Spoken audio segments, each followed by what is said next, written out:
Welcome to the Deep Dive. We're here again taking a close look at some really compelling ideas and trying to pull out the core insights for you. Today, we're diving into something absolutely central to change for, well, millions of people, but it's often kind of opaque from the outside. We're going to unpack the role, the really profound and honestly practical role of prayer, spirituality, and this concept of a higher power in recovery, specifically within Alcoholics Anonymous. Think of it as maybe a shortcut to understanding the spiritual heart of a movement that's genuinely transformed countless lives. That's a great way to put it, yeah. Our mission today really is to explore how people, when they're facing just overwhelming powerlessness, when everything else has failed, how they turn to spiritual principles, spiritual practices.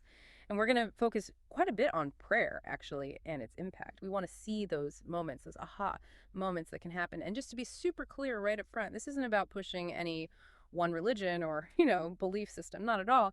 It's about understanding a powerful and frankly very pragmatic approach. It's historically proven based on hundreds of thousands of people's experiences overcoming alcoholism. It really is an incredible journey, so personal for so many. We're going to try and trace that path, from hitting that absolute crushing low point through this huge shift in how they see things, all the way to finding a daily practice, things like prayer and meditation that lead not just to staying sober, but, like our sources say, to a new state of consciousness and being.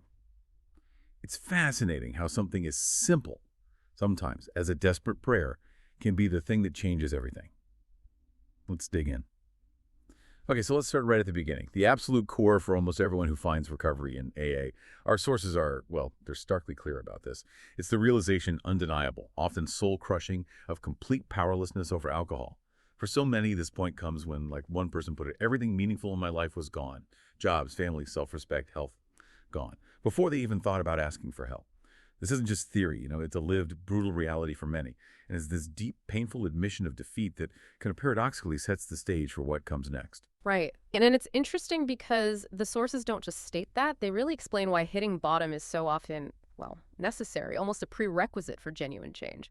They say, few people will sincerely try to practice the AA program unless they have hit bottom. And the reason is, it's completely counterintuitive, really. Think about what recovery asks, like rigorous honesty, admitting faults, making amends, helping others, and crucially, this whole idea of a higher power, prayer, meditation, who, when they're still in the grip of addiction, actively wants to do all that. The sources say the average alcoholic, self-centered in the extreme, doesn't care for this prospect unless he has to do these things in order to stay alive himself. It's that absolute necessity, that existential threat. Knowing that continuing means destruction, that's what finally cracks the ego open just a bit. Without hitting that bottom, the resistance, it's often just too strong. Wow. That really brings home the desperation, doesn't it? It's not a choice they want to make. It's one they feel they have to make. So it's that total helplessness, that surrender to the disease itself, that forces the question, how on earth do you go from that state, complete despair, to a path involving something spiritual, like prayer? How do you even find a glimmer of hope there? And that question, it leads us right into step 2, which is a really pivotal moment. Came to believe that a power greater than ourselves could restore us to sanity. No. Now, for a lot of newcomers, this is where the brakes might screech on. The skepticism, the dilemma, as the sources put it. The text captures it perfectly, that internal fight. Some of us won't believe in God, others can't, and still others who do believe that God exists have no faith whatever. He will perform this miracle. And that feels like a pretty natural reaction, doesn't it? Especially if your mind is used to rationalizing everything, trying to control things, relying only on yourself. The whole idea of a higher power, it can feel vague, maybe even, childish. Irrelevant, especially when you feel totally broken. But what's really, I think, revolutionary and incredibly compassionate about AA's approach here is just how inclusive it is. It's always God as we understood him. That phrase is key. This flexibility isn't just like a nice add-on. It's fundamental to why it works for so many different people. There's this great anecdote in the sources. This guy, an alcoholic, he hears God in a meeting and just scoffs. Laughs out loud, thinks it's ridiculous. But another sober member, instead of arguing theology, just says something like, look, it sounded screwy to me too, but it worked. Focused on the result. Exactly. The focus was entirely pragmatic. As that sober guy put it, he could not have cared less about the form of my belief so long as I had a faith that could be made to work. So whether someone's first idea of a higher power was, yogaism, self-hypnotism, or anything else that got them out of their own head and gave them some sense of purpose, that was okay. That was valid. The key wasn't agreeing to a specific creed. It was just being willing to consider that something outside themselves might help. And for a lot of people, that initial something is just the AA group itself, the shared strength there. It's a huge shift from relying only on your own willpower, which obviously failed, to tapping into some other source of strength. That pragmatism really is freeing, isn't it? It just opens the door so wide. People from all sorts of backgrounds, atheists, agnostics, people from every faith imaginable. They can connect with a spiritual solution this way. It's not about conversion. It's about finding a power that works for them. I remember reading about someone who was really turned off initially. Said, all that God stuff and going to meetings turned me off anyhow. I've never been a joiner. Just total resistance. But then seeing people actually getting better. Realizing this higher power thing wasn't about church membership. It was about finding something they could do what they couldn't. That changed everything for them. It's about letting go of those old prejudices, even prejudices against organized religion. It's acknowledging, okay, maybe those faiths have given purpose and direction to millions. Maybe there's something there, even if I was skeptical. It's like an invitation to just crack the mind open a little bit. And that openness, that simple willingness, it flows right into step 3. Made a decision to turn our will and our lives over to the care of God as we understood him. This step is where the belief from step 2 becomes action. It really gets to the heart of this idea of willingness, which, the sources say, isn't just a key, it's the key, the only one you need to unlock recovery. It's put really beautifully. All we need is a key and the decision to swing the door open. There is only one key, and it's called willingness. This isn't about some huge leap of blind faith or a sudden dramatic conversion experience necessarily. It's more about a simple readiness. A readiness to try something totally different, to open up to the possibility that a power greater than yourself can actually help. For a lot of people, this is the first time they've ever seriously considered letting go of the reins. Yeah, willingness. It sounds so simple, right? But imagine if you spent your whole life trying to control everything, the drinking, people, your image, your whole world, and failing miserably. This act of surrender must feel incredibly hard, almost terrifying. And yet it's also described as bringing this huge relief. Almost right away sometimes. Our sources say it flat out. The willingness to give up my pride and self-will to a power greater than myself has proved to be the only ingredient absolutely necessary to solve all my problems today. That's a radical shift. Before, they were trying to dictate terms to life, often by the alcohol route, demanding things go their way. Now they're learning to align with spiritual laws, putting them into practice, trusting something bigger is at work. It's a profound letting go. And what's really amazing about this willingness concept is how accessible it is. The sources really emphasize this. Even the smallest amount of willingness, if sincere, is sufficient to allow God to enter and take control over any problem, pain, or obsession. You don't need perfect faith. You don't need all the answers about your higher power. You definitely don't need to be doubt-free. Just a crack in the door. That's enough. The moment that key of willingness is turned even slightly, we find that we can always open it some more. And this change, it isn't just about not drinking. It's a complete rewiring of your inner world. It's seeing worries and fears powerfully transformed into serenity. It's being able to pause when things get crazy, when you feel that frustration or fear rising, and genuinely say, okay, thy will, not mine, be done. That simple act of surrender, born from just a little willingness, is often the first real step into a life where prayer starts to feel like a natural, vital thing. Okay, so moving into how prayer actually works in this context. It's really clear from the sources that prayer wasn't some later add-on. It was there right from the start, deeply woven in. Back in the early days, people like Mr. Willard Richardson, described as one of the finest servants of God and man, were key figures in setting up the Alcoholic Foundation. They provided a kind of spiritual guidance. And those first meetings in Akron, heavily influenced by the Oxford group, had spiritual practices baked right in. Like T. Henry, one of the early members, apparently always took care of the prayers with which the meeting was opened and closed. And the sources show the real human side of it too, how members would openly prayed for someone who'd had a slip, relapsed. So it shows that direct spiritual support, often through simple collective prayer, was just part of the fabric from day one. Right. So it wasn't just tacked on later. It was fundamental right from the beginning. Part of his DNA, you could say. Yeah. And what's really striking, like you said, is how these prayers often weren't these complicated theological things. They were often simple, sometimes desperate pleas. And they got results. real, tangible results. Can you share some of those stories from the sources, the ones that really show the direct impact of just asking for help through prayer? These are where you really see the aha moments. Oh, absolutely. The sources have some incredibly powerful examples. They really highlight the immediate, practical power of simple prayer. Picture this. It's straight from one of the stories. Someone is utterly desperate, rock bottom, convinced they're about to die from alcoholism. And in that moment, just raw desperation, they cry out, "Please, God, don't let me die like this." And what happens next is just remarkable. They describe feeling this immediate presence in the room, a deep sense that they wasn't alone anymore. And the result, "I have never had another drink, and better still, have never needed one." Just like that. A powerful, almost instant effect from a simple, desperate prayer. There's another story, similar kind of crisis moment. Someone's sitting alone, staring at a full bottle of whiskey.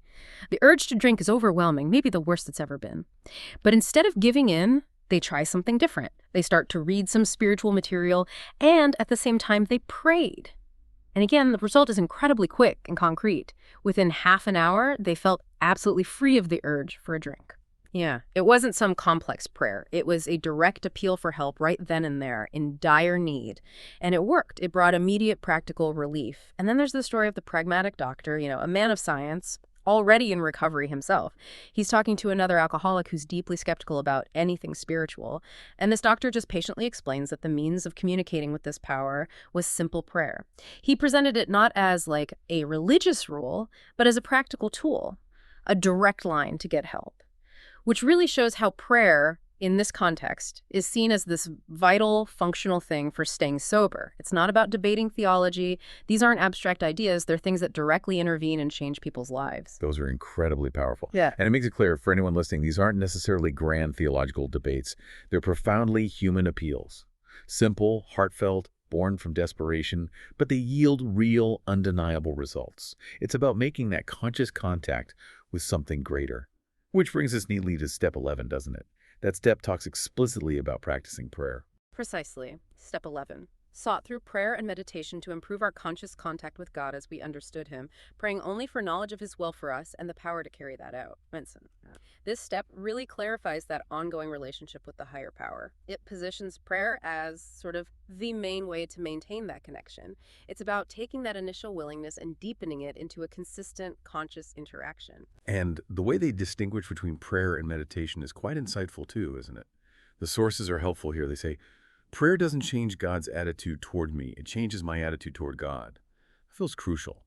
It's not about trying to bargain with God or convince Him to do something. It's about shifting your own perspective, cultivating humility, being willing to align with something bigger. And then meditation. As distinguished from prayer, meditation is a quiet time, without words. It's about finding that inner stillness, being receptive to guidance, getting centered, being physically relaxed, emotionally calm, mentally focused, and spiritually aware, creating that internal space for peace and maybe insight. It complements the act of asking in prayer. Exactly. And this understanding naturally leads to a daily spiritual discipline, a conscious practice. Many members use a short morning prayer, something really simple but profound, like, "I arise, O God, to do thy will." It's not just saying words, it's setting an intention for the day, a conscious effort to align your actions, your thoughts, with the higher power's purpose, instead of just relying on your own self-will, which, hasn't worked out so well. And this daily practice is often compared to physical exercise. It takes continuous effort. Like one source says, maintaining my spiritual condition is like working out every day. You need consistent prayer and meditation to stay in good shape spiritually. It's ongoing, not a one and done thing. And this daily act, this conscious contact through prayer, it's absolutely vital for getting the ongoing strength needed for transformation. The sources talk about people going from being unable to eat, having no pep, feeling totally drained, to suddenly being able to do something worthwhile, feeling plentifully supplied by God's strength. It's through this persistent daily prayer and meditation that people manage to overcome that relentless, gnawing compulsion to drink.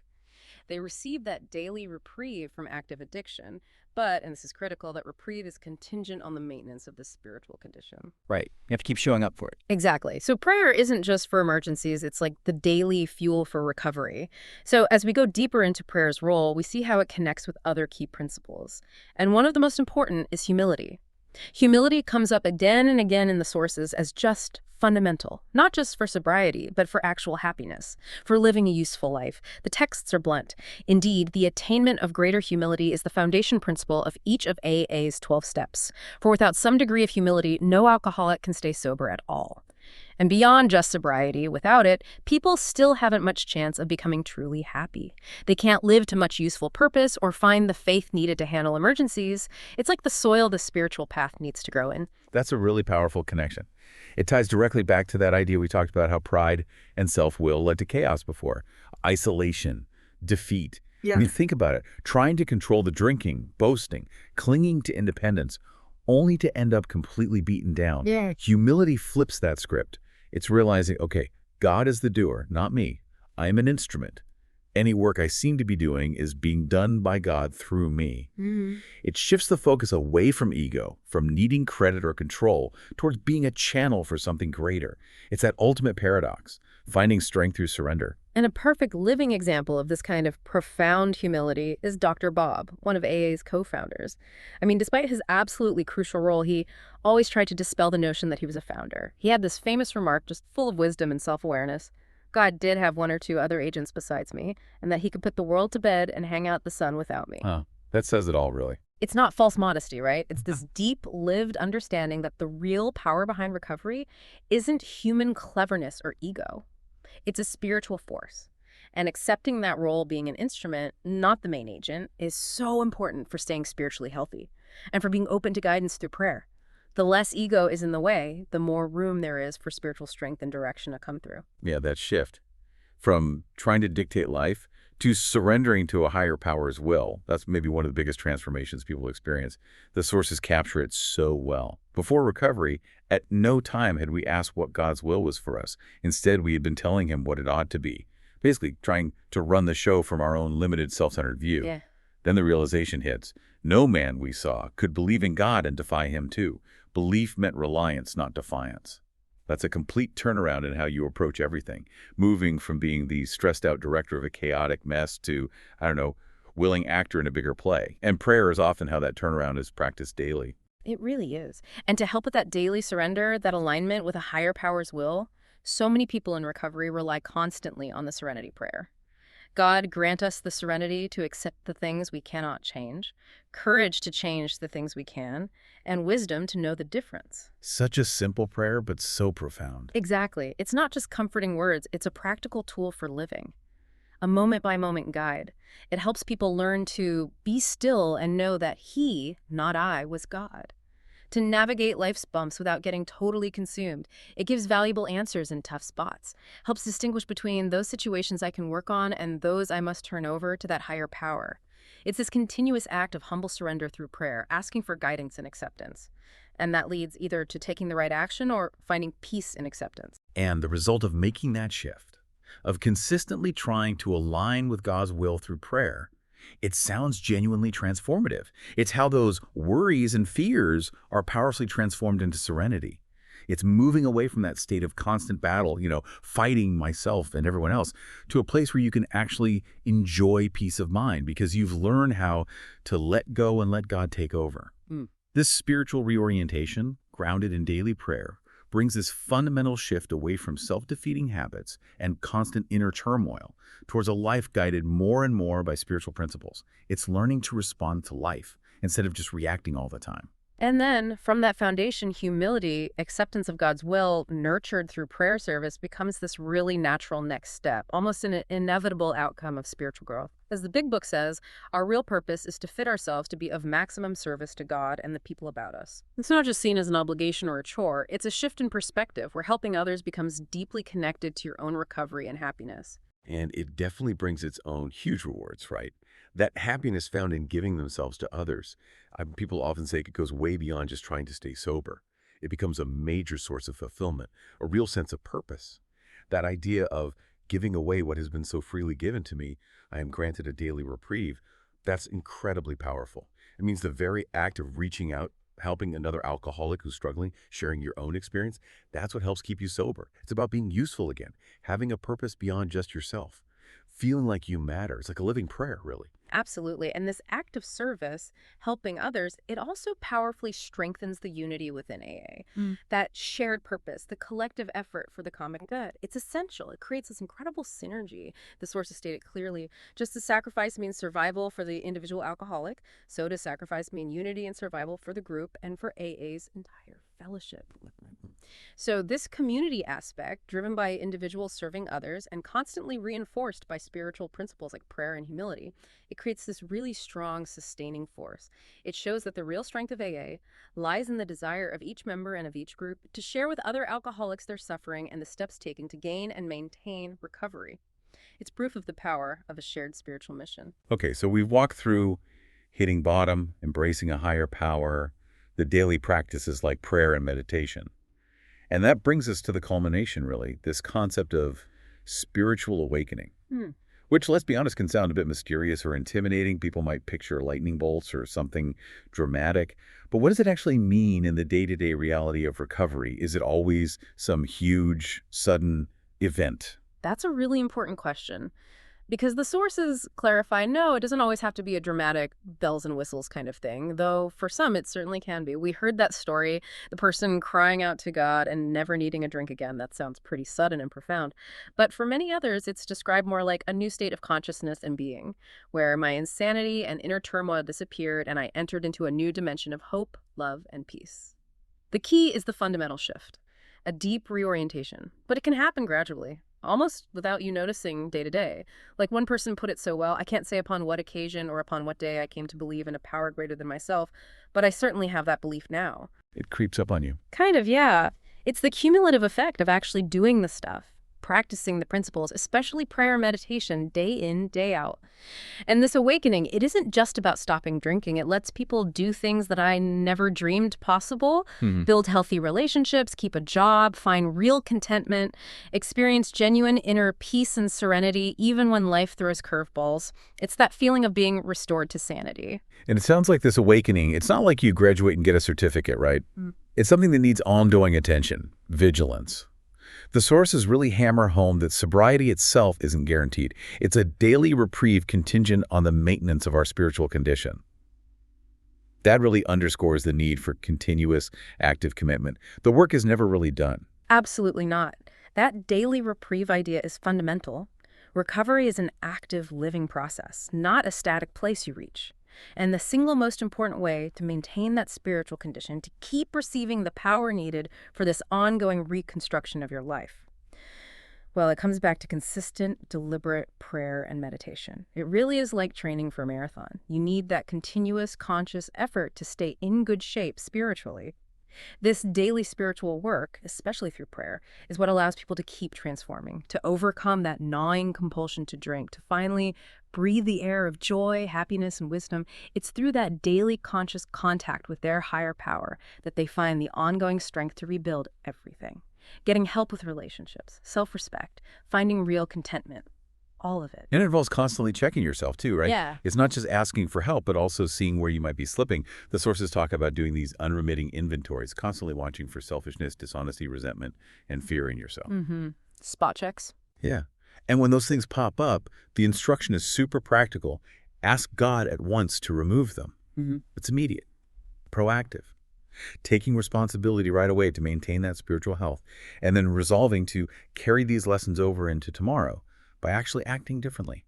That proactive spiritual work, guided by prayer, seems absolutely vital. Exactly. It all ties together, this continuous effort from that initial desperate surrender through the daily grind of prayer, meditation, honest self-assessment.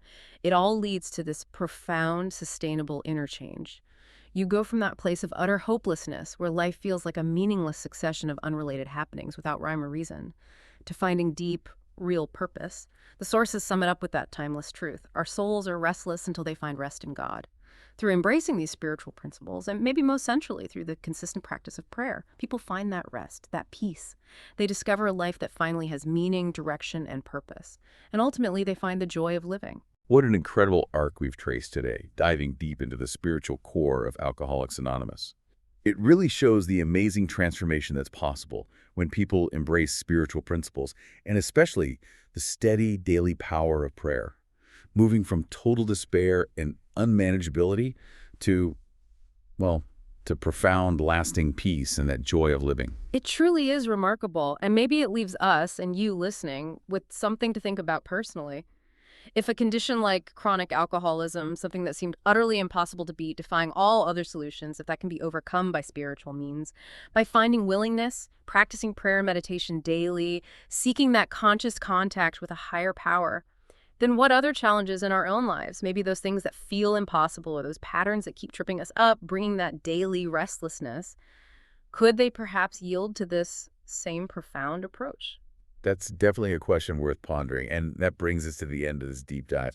As always, we encourage you to keep doing your own deep dives into the topics that resonate most with you.